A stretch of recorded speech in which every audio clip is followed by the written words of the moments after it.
Now, as South Africans try to get to grips with national health insurance, it's been a reality in the UK for a long time.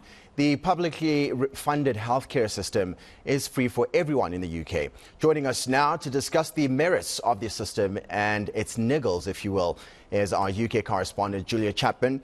A very good morning to you, Julia. Thanks for making the time and joining us. I mean, is the UK's NHS a success that South Africa could perhaps try to duplicate as best as possible? We know that it's been running in your country for some time. Yes, it has indeed been free at the point of care for many decades now. The UK's National Health Service is considered to be a big source of pride for many British people, ensuring that everyone has health care as and when they require it. And it is funded through national insurance, which is effectively a social tax. And that is something that has been struggling over the last few years in terms of funding. We have been seeing shortfalls in the NHS. We've seen waiting times going up. Of course, many of these issues have been caused by the pandemic, but at the moment there is a major NHS crisis. The system would hardly be described as a model for other countries to follow. As of about a week ago, we got the latest data on wait times for the NHS. There are 7.4 million people waiting for hospital appointments at the moment. That is the highest number it has ever been. Many of them are waiting for routine procedures like hip replacements or a hernia repair. And certainly many people have been waiting for quite some time. Now, there are many reasons for these problems, but capacity at the moment does seem to be the biggest one. And we have literally just spoken to the CEO of Discovery Health here in South Africa, Ryan Noach, and who says, you know, specialist skills, obviously those doctors are very scarce, and you'd literally have to find them, and to keep them, you'd need to pay them. And that's the reality that South Africa in itself would have to contend with when it comes to the implementation of this NHI bill. I mean, what works and what does not work in the UK as things stand, in your opinion?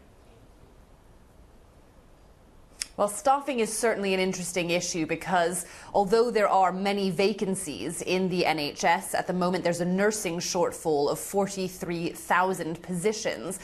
Staffing numbers have in fact risen over the years. They have not been falling. Many people are leaving the system, going to other countries like Australia, where they can have better pay, better conditions for similar work. But certainly that has been not enough to make up for the fact that more people have still been joining the system. The numbers have indeed been rising, but so too has demand, because as the UK is an aging country, there have been more and more people requiring healthcare. So there's a lot of pressure on the NHS.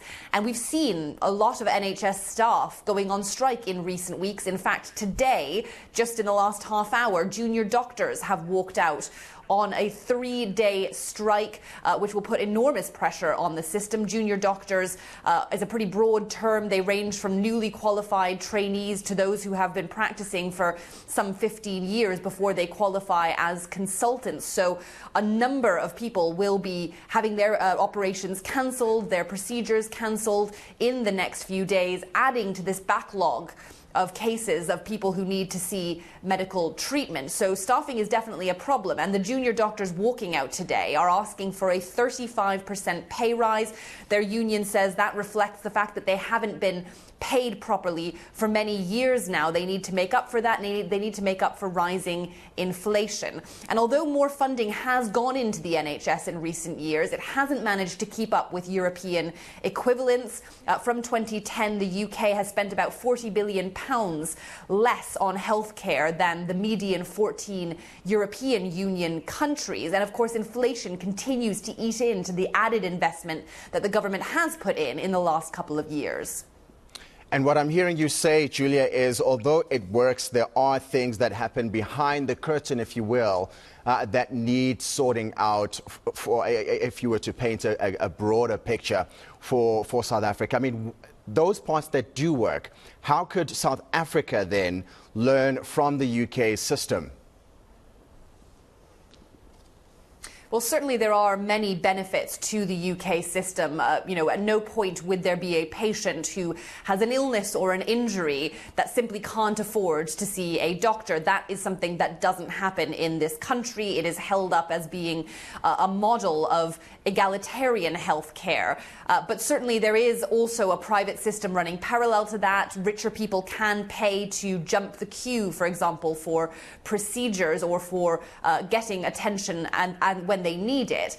So it's not entirely an equal system, but there are many benefits to it. Certainly the free availability of it being one of the most important factors. Undoubtedly, there are a lot of areas where the UK does excel. There's a lot of research that goes into the NHS. It has been historically very good at producing medical developments, medical breakthroughs. We had one of the first vaccines in the world for COVID-19 because so much money is invested in medical research. But definitely, as there is an aging population, as the NHS suffers from capacity problems, there does need to be a rethink. Everyone agrees that the system simply isn't working. It's not fit for purpose at the moment, but there is no unified agreement on how these problems can be addressed. Some further right on the political spectrum suggesting that it should be more privatised. Others on the left saying there simply needs to be a bigger restructuring, but it should always remain free. And of course, those medical interventions and innovations, Julia, they've been replicated around the world. Thank you so much for your time.